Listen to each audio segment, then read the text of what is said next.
Alright, comic diehards, before we begin, if you could just hit that subscribe button.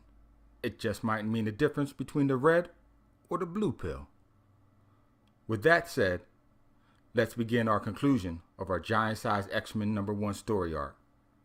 We will begin where we left off, with Chapter 3, Assault Force. Upon arriving back at the island at Krakoa, Scott, not wanting to be captured again in one swoop, breaks up the team, each group with at least one flyer. Storm Colossus approach from the north, Banshee Wolverine from the east, and Sunfire and Nightcrawler from the south, while Thunderbird and Cyclops advance from the west. Scott finds an open glade to set down the Blackbird, but after his disembarkment, the plane disappears and a new stone structure emerges off in the distance. Summer decides to head towards the temple, but on their track, the island vines become predatorial and attack them. With a short display of their powers, the two dispatch the creepers and arrive at the foot of the edifice, no worse for wear.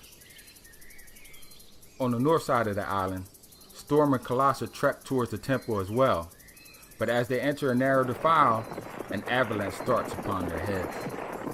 Quickly they run from the fallen rubble, but find out that the rocks have a mind of their own, and the debris follows them.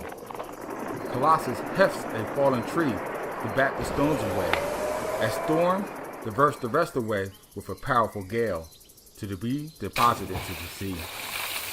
Shortly afterwards, the two join their party at the mouth of the strange edifice. And on the east side of the island strand, Wolverine and Banshee are suddenly besieged by oversized crustaceans. True to their namesake, the two defeat their opponents with quick and sudden violence before the two join their comrades.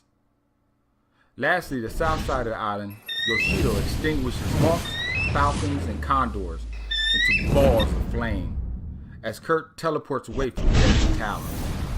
Within moments, the last of the X-Men find their way also to the temple's entrance. A large stone slab obstructs the structure's egress, but with one unifying essay, Colossus, Sunfire, Cyclops, and Banshee obliterate the slab to rubble, revealing their captured companions inside. Ensnared in the vines that seem to be inhibiting their consciousness as it feeds off their mutant powers. Quickly the new team rescues the old, but as they rest outside the temple, the structure shakes and rumbles until it emerges as a verdant living being, revealing that the island is the mutant itself.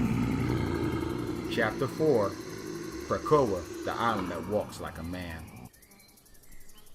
As the team stands before the verdant behemoth, images flood their mind concerning the genesis of the mutant island. Atomic tests bombarded the island with radiation, permeating every biological cell in and on the landmass, until it mutated into one sentient life form that feeds upon the mutant gene. The creature confesses that it is the one that has called them all here to the island using Cerebro, and it is the one that set Cyclops free to bring back more mutants for it to devour. Having said enough, the island attacked without warning, causing the team to retaliate in kind. Punches, optic blasts, lightning, and all of what the rest of the team had to offer have no effect on their capture, until the professor appears and divulges his plan to Cyclops to hit the monster in its one weak spot. With great concentration, Charles buys his students much needed time as he engages the monster in deadly mental combat. Scott tells Aurora to generate all the thunder she can muster, and just when she is at critical mass, shoot it down to Lorna Dane so that she may absorb it like a sponge, until she is a conduit for the raw energy. As a side effect of Storm's lightning, the accompanying torrential rain gives the island a boost in power, allowing it to break Charles' hold on it, but it is too late. Havoc and Cyclops concentrate their mutant powers to one focal point, creating a channel to the Earth's core for Lorna's magnetic charge to be released. The effects are immediate as the island staggers and groans from the pain, allowing the X-Men to leave and flee for their lives, With nowhere to go, Bobby creates an ice sheet for the members to mount.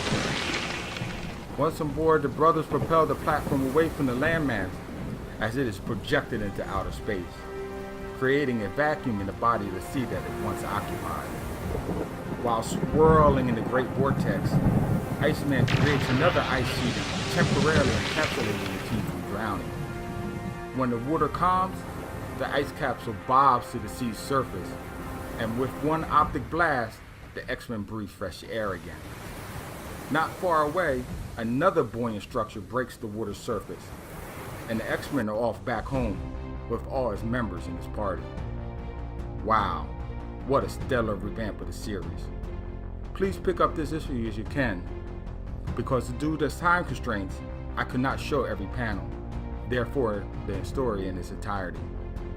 As always, like this video and hit that bell icon so that you are notified when the next video drops. Until next time, my friend, keep reading.